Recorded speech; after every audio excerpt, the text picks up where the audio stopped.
Hi everyone, it's Josh here from the ArchitectureStudentBlog, and today's video is 5 things that I wish I knew before I started architecture school. Looking back on when I first started my undergraduate degree about 5 or 6 years ago now, I actually think about how naive I was and didn't fully appreciate what I was getting myself involved with. So today's video is just a few tips from me of what I wish I knew, having gone through both my undergraduate degree and my master's degree. Number 1 is design is opinionated. By that I mean not everybody's going to like the design that you produce, and that's okay. Ultimately, when you move into the world of architecture, I didn't quite appreciate that people are going to pass their opinion on what you're doing. By the nature of the course that we do, you actually have to stand up in front of not only your peers but also tutors, and not everybody will like it. I mean, if everybody does, you've done incredibly well, because there will always be certain things that people don't like or would like to see improved, and that's fine, but it is something that I wasn't quite appreciative of when I started the course. I think understanding that even the tutors themselves don't agree on particular things, and that's what really brought it to my attention, was probably during my last year of my master's degree. They overheard a discussion between tutors disagreeing on a particular student's design, and I think that really highlighted to me that actually both of these tutors had their own right to their own opinion, but not everybody is going to like what you produce, and I think that's something really important to understand and appreciate right from the start of your architecture degree, because naturally you're spending months at a time on these designs, you become quite attached and proud of what you're producing, and you should do, but naturally design is opinionated, so don't be offended and don't take it to heart if somebody doesn't like what you've produced. Number 2 is research the schools that you're looking to apply to. I naively just expected, having come from school to then sixth form, going into university, that all the schools within the UK would be teaching similar kinds of topics, similar subjects, you know, projects of a similar nature, very similar to everything that people would do with their A-levels or their GCSEs, whatever you've done to get you to the point of university. That couldn't be more wrong. Actually, each university's got their own style, their own preferences. Some will be more technical, some will be focusing more on the design, some will be more graphical. You need to choose a university that's going to suit your style. It's something that I was completely naive about and didn't have a clue of what really I was applying to. I liked the university, but I didn't really appreciate the work that was being produced there. I think nowadays, with the age of social media, all universities have some form of social media page where they're displaying, if it's even just the art, design and humanities facility, but at least as a minimum you will normally be able to see what kind of work the School of Architecture is producing.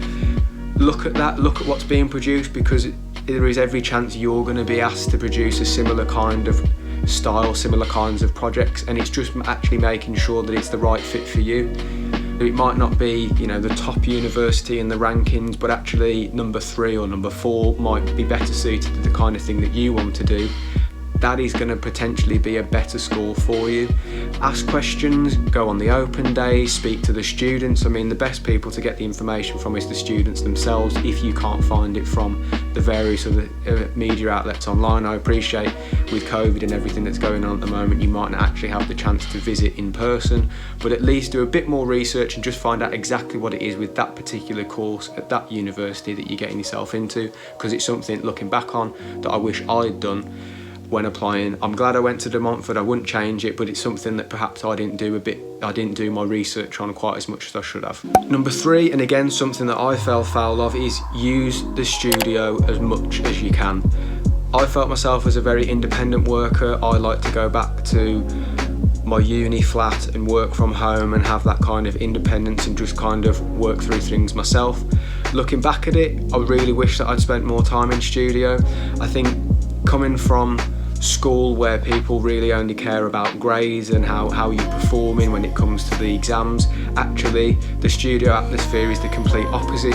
You've got students that are all in the same boat as you are, they're all trying to get through the degree. The things that can come out of studio are sometimes just as, perhaps even more important than what you get on your particular crits from your tutors, because if you can work through ideas with your peers, develop friendships through studio, that's actually what's going to pull you through, you know, at the late nights that you might be spending as it comes into deadline periods. Then that is really what's going to help you get through.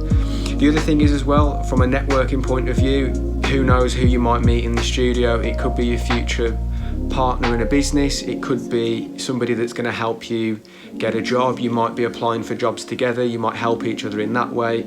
Studio is an absolute melting pot of ideas and somewhere where I really wish I'd spent more time.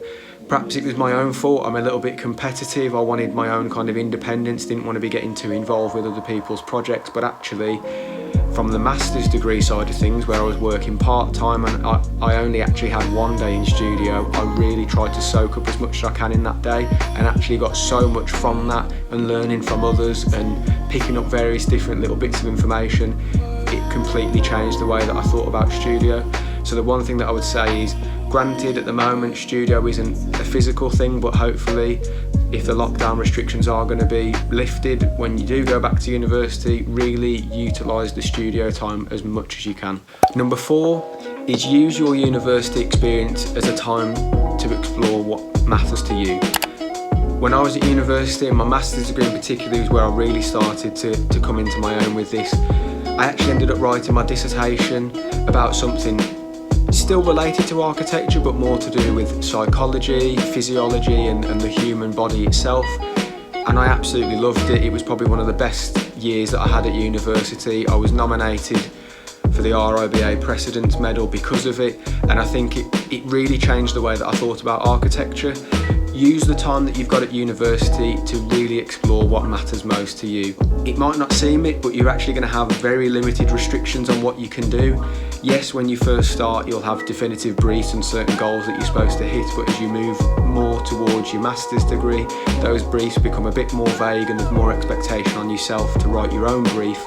Really use that time to explore the things that matter most to you, whether it's sustainability, a certain area in architecture that you'd like to go into, perhaps following you finishing your degree.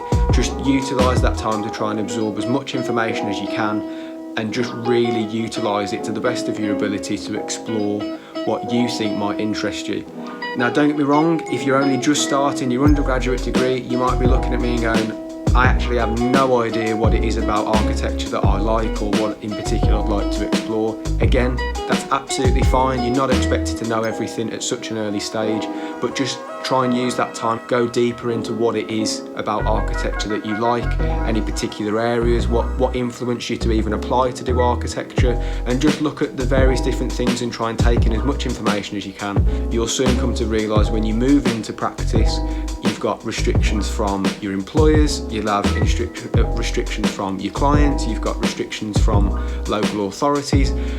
Realistically, university is a time for you to just explore and really find out exactly what it is that you want to do with architecture, and potentially with your life. Use it as a time to really open up and just take in as much as you can and just explore what it is that matters to you most. Number 5, and the final thing that I wish I knew before I started architecture school, is don't worry about the course length. It's the first thing anybody's probably ever going to mention to you when you say that you're studying architecture. Believe me, you will be sick of it by the time you finish your degree. People going, isn't that 7 years? How are you going to study for that long? Do not worry about it. If architecture is the course for you and architecture is what you want to do with your life, those 7 years really will fly by, especially when 2 of those are in practice anyway, so you don't really realise those, to be quite honest. The one thing that I will say as well is don't let the 7-year course put you off applying to do architecture. Architecture is such a varied degree. You're going to learn so many different elements of design, graphics. Even if you decide after you've done your undergraduate degree that architecture isn't what you want to do, but you might open yourself up to another area of design, of which I know a lot of people in Leicester when I was at university did exactly the same thing. They went on to do computer sciences, graphic design, interior design, landscape design. Architecture is such a broad brush in terms of a degree, and obviously, to be quite honest, it's a very well respected degree, so even if you decide to move on and study something else, the chances are that the architecture is going to give you a really good footing to move on. So I think it's probably one of the things that people worry about most is, am I cut out to study for 7 years? Don't worry about it. Think of it as 5 years anyway, because actually the university time is only 5 years with 2 years placement in practice. When you really break it down, it will fly by, and if it's something that you enjoy, those 7 years, I can tell you from experience, those years will just absolutely go like that. So there we have it. That is my 5 things that I wish I knew before I started architecture school. To be quite honest, there are probably quite a few more that I could have put on that list. I might follow this up with another video if that's something that you'd like to see. Some extra things that I wish I knew before I started architecture school. Let me know in the comments below and we can cover that in another video. As always, love to hear what people think, love to hear people's feedback on the videos. So please let me know in the comments if there's anything that you'd like to see more of. Like and subscribe to make sure that you don't miss a video, and I'll see you next time.